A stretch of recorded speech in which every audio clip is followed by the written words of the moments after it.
Good afternoon, ladies and gentlemen. Welcome to my crib. Right, it's now part 2. Right, don't know if you guys watched the previous video that I did mention that I need to replace these 3 bolts for the water pump.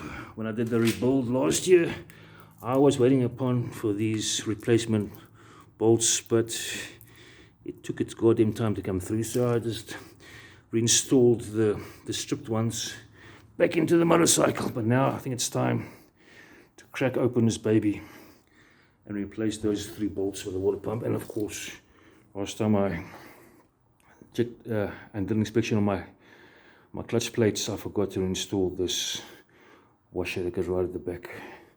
Damn, don't know how I did that. In any case, and of course I've got my gasket sealant here. I don't use gaskets. I mean, sometimes you get lucky and you can use this twice, but most of the time, one time use only. You try to use it twice, and then what it does is it starts to leak, and then you start tightening bolts here and over tightening, and you start stripping the threads, or you break off the belly bolt. And I can tell you one thing: removing the thread out of the crankcase itself, that is a horrible time-consuming job. And of course, here I've got a vernier caliper here, so I can check this, like the service limit of my clutch springs, my clutch plates thicknesses. And of course, I've got a circlip kit here because I actually want to show you this bolt. The whole thing about this bolt, when I bought the motorcycle, I had clutch slip, all because of this stopper bolt. So I actually want to show you what type of abuse this thing takes.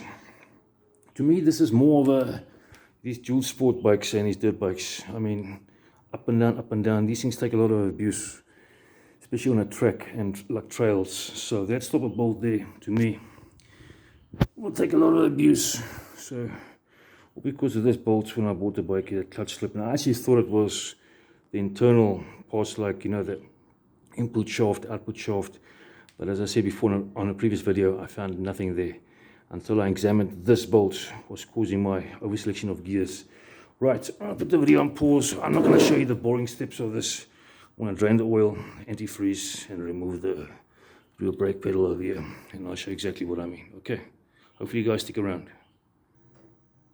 Right, where were we? Okay, I've just drained the engine oil over there, the crankcase itself, and then again by the frame, underneath the frame over here, right?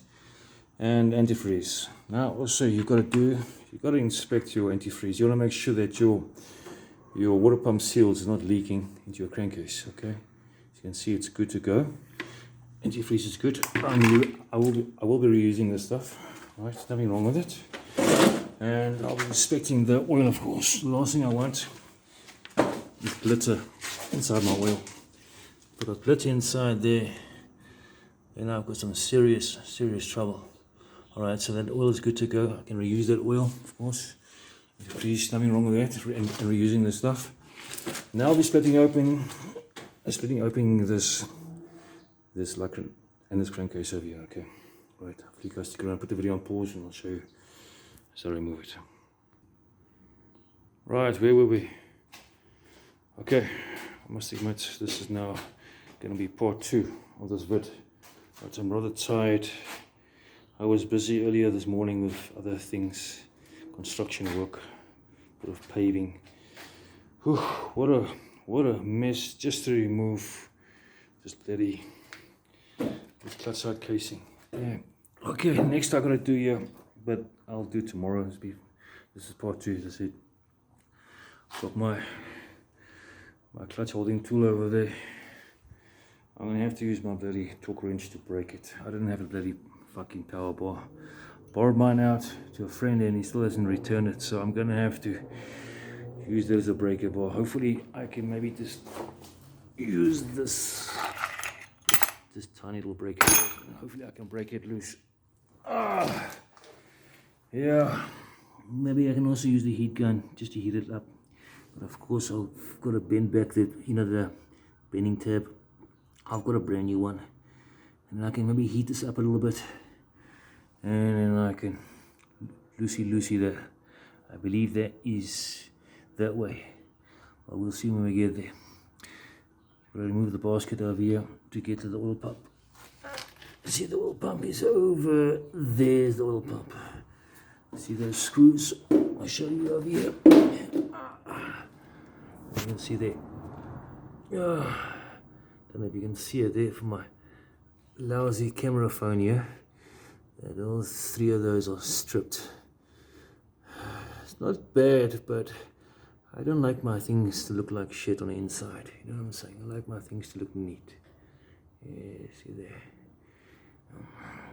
Previous person didn't have a bloody fucking, how do I say, an impact driver. He obviously just used a screwdriver and a bloody hammer, you know what I'm saying? Well, a hammer, a claw hammer, and a screwdriver, a star to knock that loose. Fuck that. It's fucking very, very unprofessional. And I've seen other guys here use this thing. How do I say?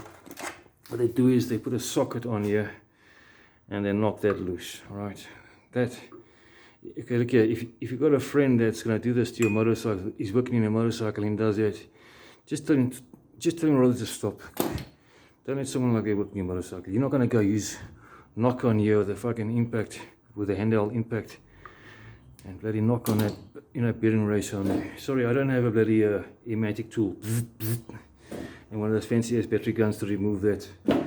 That is just holding tool, clutch holding tool, and again, I'm going to destroy my torque wrench by loosening that because I don't have a breaker bar right now.